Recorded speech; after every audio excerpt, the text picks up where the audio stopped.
Le point de départ de toute réussite est le désir. Faible est le désir, faible sera le résultat. Napoléon Hill regarde autour de toi.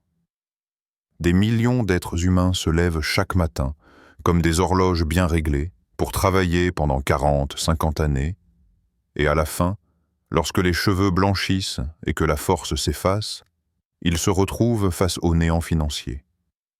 Pourquoi tant de vies se consument dans cette roue sans fin, sans jamais atteindre l'abondance promise? Aujourd'hui, nous allons plonger dans ce mystère. Chaque matin, des millions d'âmes s'extraient de leur sommeil.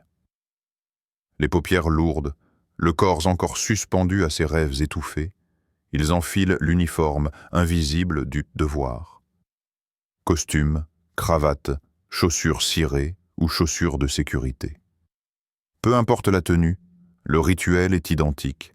Le réveil, la douche rapide, le café brûlant, le regard vide braqué sur l'horloge.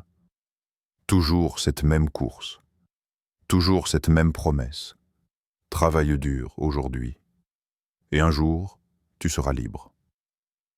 Mais ce jour n'arrive pas. Ils avancent, sont tels des pèlerins sur un chemin balisé. Ils avancent parce qu'on leur a dit que c'était ainsi.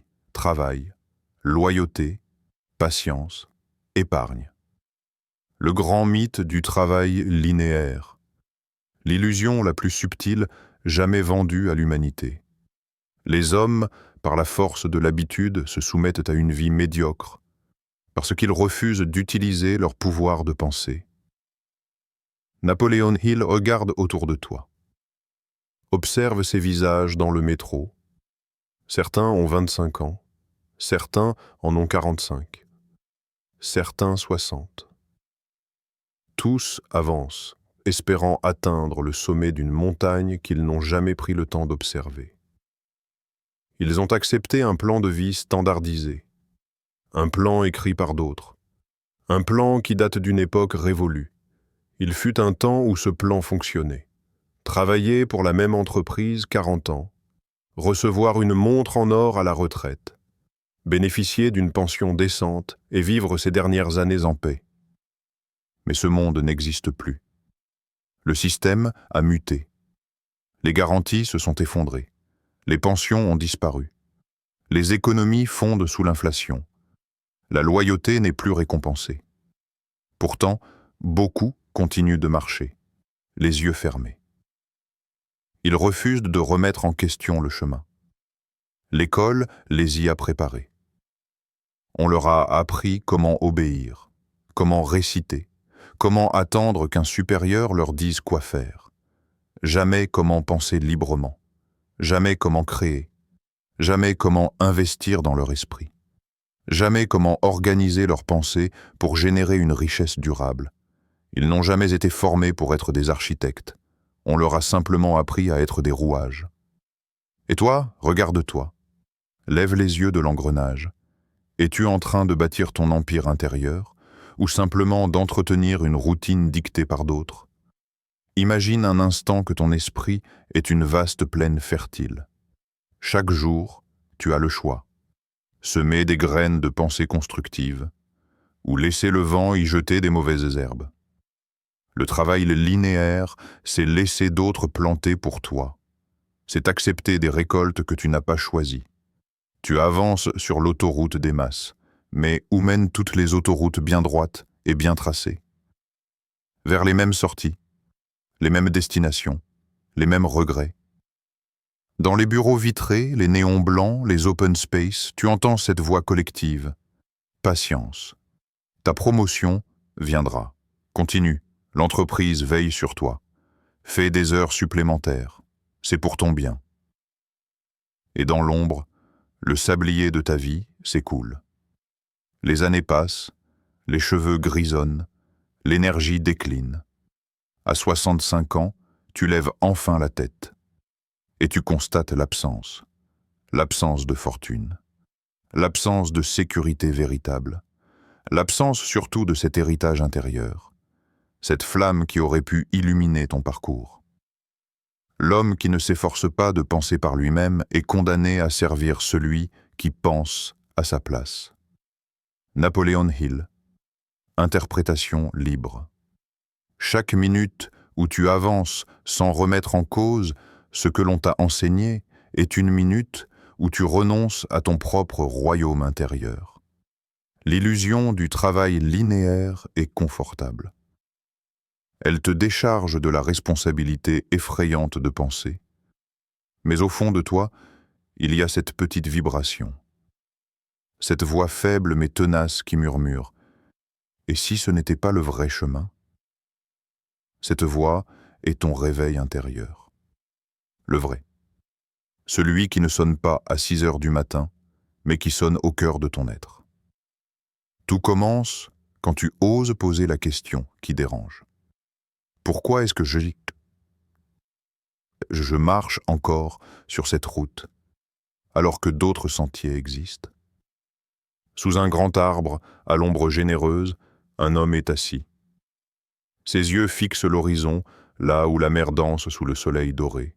Son filet repose à ses pieds, déjà chargé des poissons qu'il a tirés de l'océan au lever du jour. Ses mains sont tranquilles. Son souffle est si paisible. C'est un pêcheur. Ses journées sont simples. Il part au matin, prélève à la mer juste ce qu'il lui faut, puis revient s'asseoir ici. Il écoute le chant des vagues, il observe le vol des oiseaux. Il vit. Ce jour-là, un homme bien différent l'observe de loin. Costume parfaitement repassé. Montre en or scintillante sous le soleil. Téléphone dans une main, attaché casse dans l'autre. Un banquier, un homme d'affaires, un stratège du capital et des chiffres. Il s'approche, intrigué par l'immobilité de cet homme simple. « Pourquoi restes-tu assis ici au lieu de continuer à pêcher ?» lui demande-t-il, une pointe d'agacement dans la voix. Le pêcheur lève les yeux, doucement. « J'ai déjà pêché assez pour aujourd'hui. » Le banquier sourit, comme on sourit à un enfant naïf. « Mais si tu pêchais plus, tu pourrais vendre tes poissons au marché, gagner plus d'argent, acheter un plus grand bateau, employer des hommes, bâtir une flotte, devenir un homme riche. » Le pêcheur écoute, impassible. Et après, le banquier s'anime. Après, tu pourrais tout déléguer, te retirer et enfin profiter de la vie. Te reposer sous un arbre, écouter la mer, contempler le monde. Le pêcheur ferme les yeux une seconde, puis, d'un sourire discret, « Mais c'est déjà ce que je fais. » Silence. L'homme en costume reste figé, comme si, d'un coup, le sol venait de se dérober sous ses pieds. La richesse commence par un état d'esprit, avec un but défini et une ardente obsession de l'atteindre. Napoléon Hill. La scène est si simple, mais elle contient une fracture invisible entre deux mondes. L'un croit que la richesse est accumulation, l'autre sait qu'elle est présence. L'un poursuit sans cesse un futur hypothétique, l'autre habite pleinement le présent. Regarde bien. Combien courent encore aujourd'hui, sans jamais s'arrêter pour respirer? Combien s'imaginent qu'un jour, plus tard, ils auront enfin le droit de vivre? Combien baptisent des fortunes qu'ils n'auront jamais le temps d'habiter? Chaque promotion, chaque augmentation de revenus, chaque acquisition devient une étape sur un escalier qui ne finit jamais. Et pendant ce temps, les années s'envolent. Les enfants grandissent, les saisons passent, la jeunesse se dissipe. Ils ont troqué leur vie contre des chiffres. L'homme qui sacrifie le présent pour une illusion de futur finit souvent par perdre les deux. Interprétation de la philosophie de Hill. Pourquoi la plupart des gens échouent-ils à comprendre la véritable nature de la richesse? Parce qu'ils confondent le contenant et le contenu. Ils cherchent des symboles extérieurs, maisons, voitures, comptes en banque, sans jamais investir dans la seule richesse que nul ne peut leur voler, leur paix intérieure, leur liberté de penser, leur capacité à créer un but et à en savourer le chemin. Le banquier a été formé à conquérir. Le pêcheur, lui, a appris à être. Le premier vit dans la projection. Le second vit dans la pleine conscience. Pose-toi la question. Toi qui écoutes ces mots. Toi qui marches peut-être encore dans la course au symbole. Qu'est-ce que tu poursuis réellement? Un chiffre sur un compte? Ou la souveraineté sur ton propre esprit? Beaucoup pensent qu'ils veulent devenir riches. Mais ce qu'ils cherchent sans le savoir, c'est ce que possède déjà le pêcheur. La sérénité, la présence, la liberté intérieure. Aucun homme ne peut réussir s'il ne commence par maîtriser son propre esprit. Napoléon Hill. Et pourtant, chaque jour, des milliards d'heures sont sacrifiées sur l'autel de la surproduction. Des gens s'endettent pour acheter ce qu'ils ne désirent pas vraiment, afin d'impressionner ceux qu'ils ne connaissent même pas. Leurs vies deviennent des tableaux de bord financiers, où chaque courbe ascendante masque une courbe descendante de leur énergie vitale. Le pêcheur, lui, connaît l'art d'être riche sans être prisonnier. Il possède peu, mais il est libre, libre de son temps, libre de ses pensées, libre de savourer le chant des vagues et la lumière du jour. La question véritable n'est pas « combien ai-je amassé ?» mais « combien de ma propre vie ai-je réellement vécu ?» Écoute ce battement. Boum, boum, boum. C'est ton cœur. C'est ton moteur de vie. C'est la pulsation primordiale qui te maintient en mouvement depuis le premier souffle. Maintenant, écoute un autre battement. Plus subtil, plus profond. Celui de ton esprit. Celui de tes pensées qui tournent, s'enroulent, s'entrechoquent jour et nuit. Chaque seconde, ton esprit produit des images, des visions, des scénarios. Certains lumineux, d'autres obscurs. Chaque image que tu permets d'habiter ton esprit devient une brique. Brique après brique, tu bâtis, consciemment ou non, l'édifice de ton existence. Vous devenez ce à quoi vous pensez le plus souvent. Napoléon Hill. Hill nous l'a révélé. Le succès n'est pas le fruit du hasard. Ce n'est pas un coup de chance. Ce n'est pas le produit d'un alignement mystérieux d'événements cosmiques. Non. Le succès est la conséquence directe d'une pensée organisée, entretenue, nourrie, amplifiée chaque jour par la force d'un désir brûlant. Le désir. Pas une simple envie, pas un vague souhait passager, mais un feu intérieur, une flamme inextinguible. Il l'appelle l'obsession ardente. Une obsession qui refuse d'être ignorée. Une obsession qui s'infiltre dans chacune de tes cellules, qui guide chacun de tes gestes, qui réécrit ton inconscient. Regarde autour de toi. Ceux qui réussissent véritablement n'ont pas forcément plus d'intelligence. Ils n'ont pas nécessairement plus de talent. Ils ont quelque chose de plus rare. Ils ont une vision.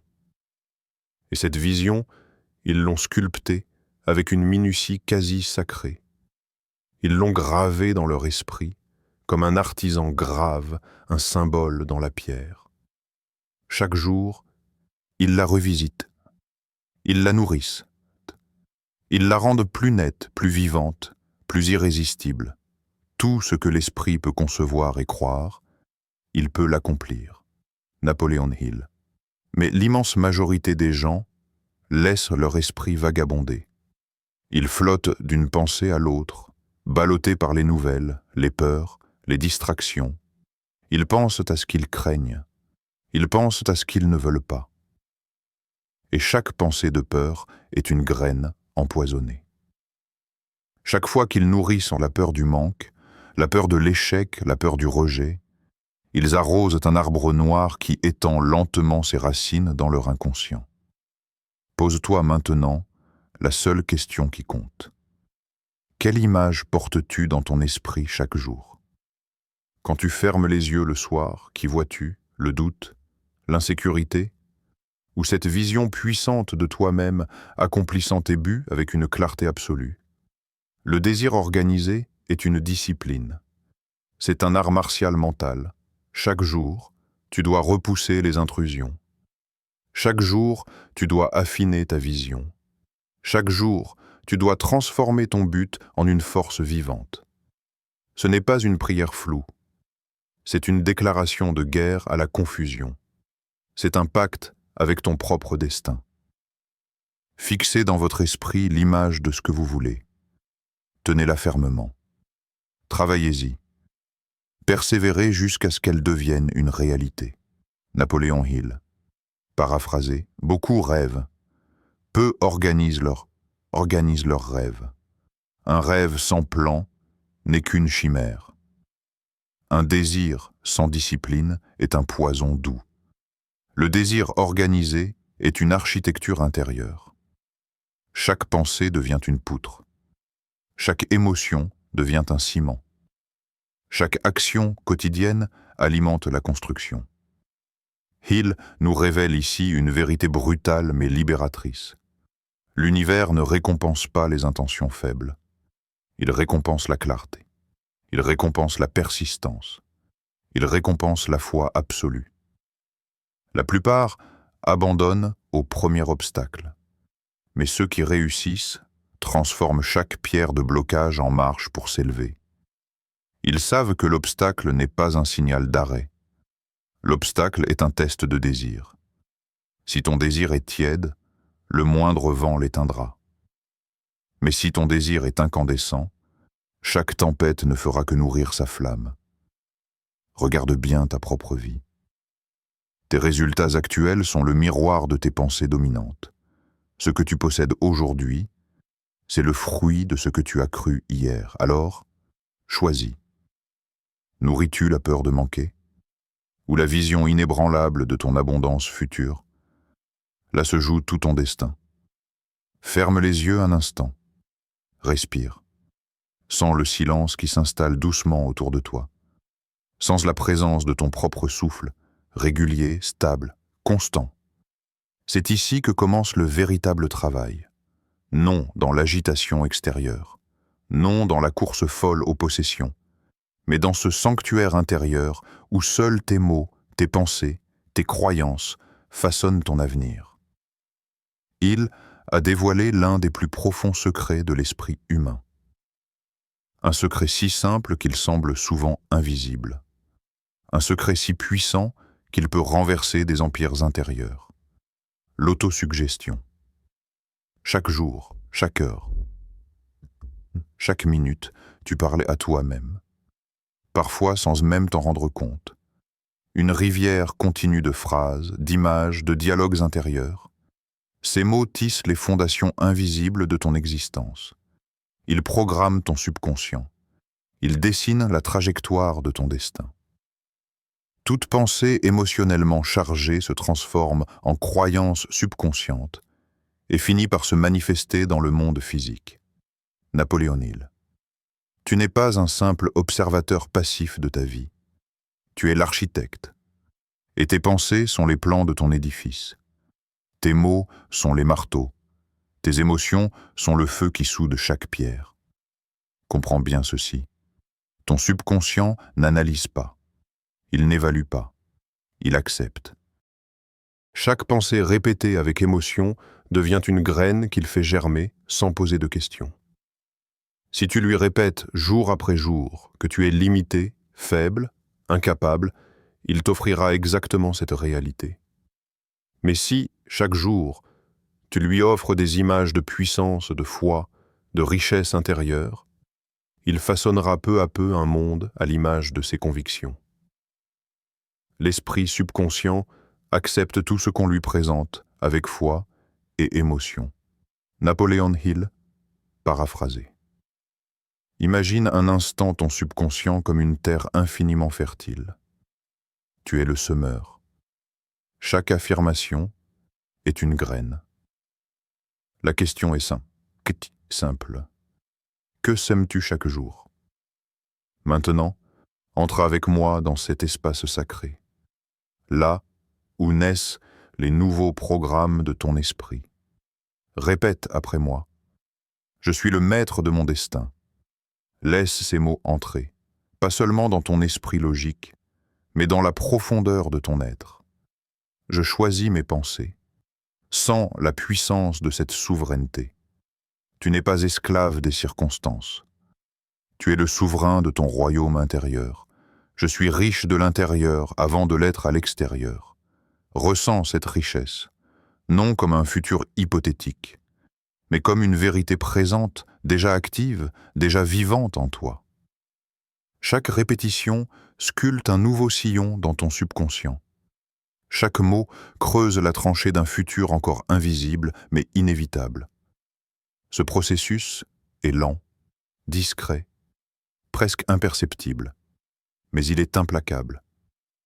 Tout ce que tu es aujourd'hui est le résultat d'autosuggestions passées, croyances héritées, messages répétés par les autres, peurs absorbées sans résistance.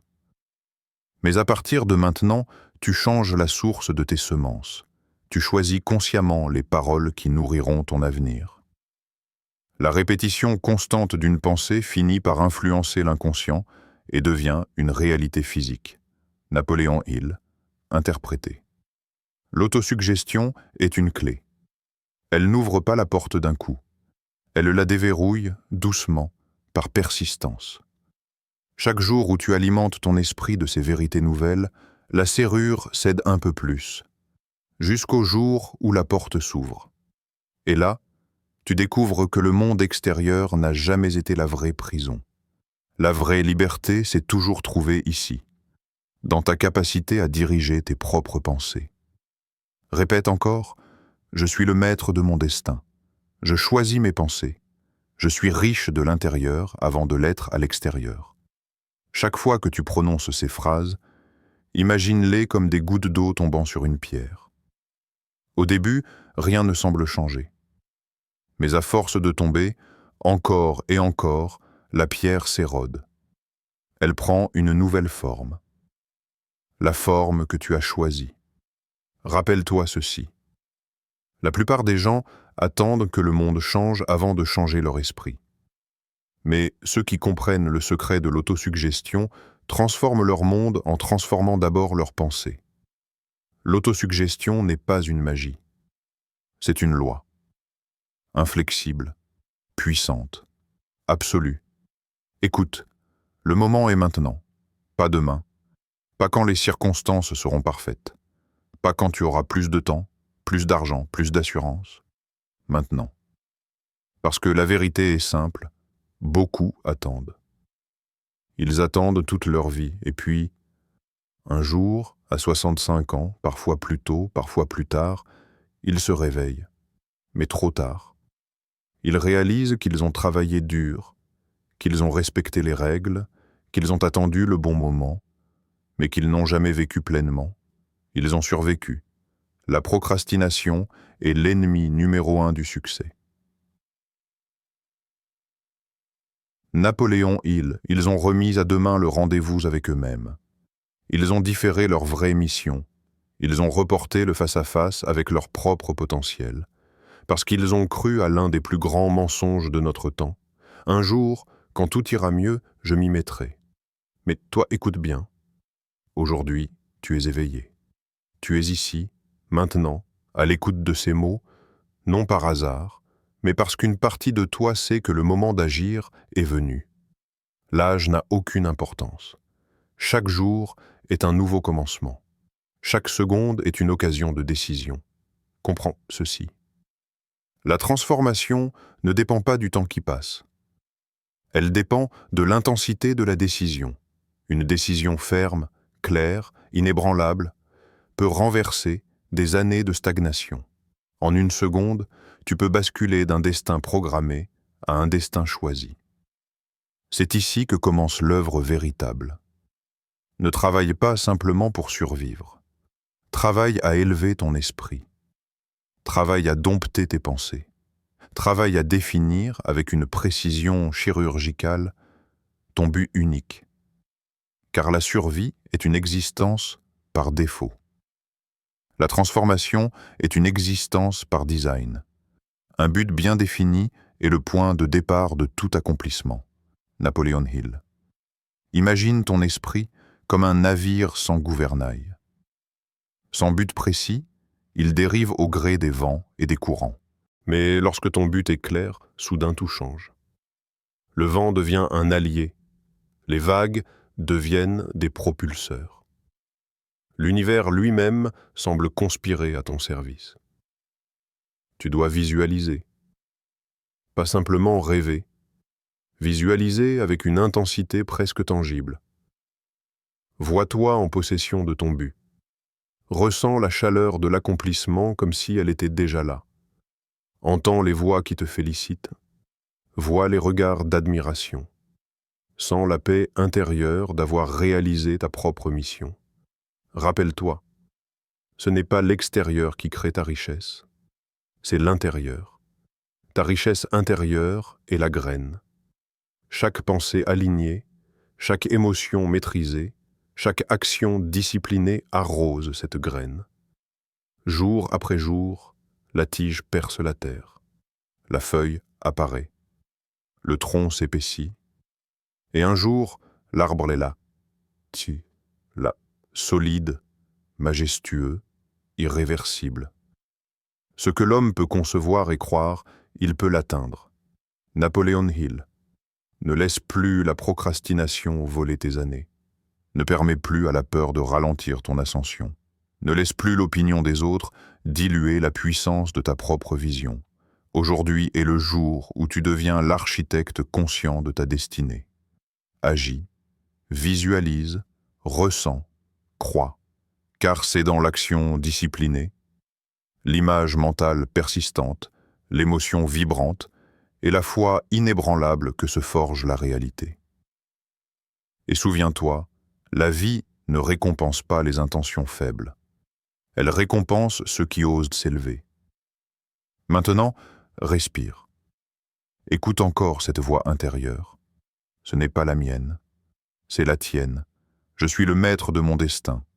Je choisis mes pensées. Je suis riche de l'intérieur avant de l'être à l'extérieur. La musique atteint son apogée, puis se suspend doucement sur ses derniers mots, comme un souffle suspendu avant un nouveau départ. Le choix est entre tes mains, chaque instant est un portail. Que choisis-tu aujourd'hui? Ce que l'esprit de l'homme peut concevoir et croire, il peut l'accomplir. Napoléon Hill.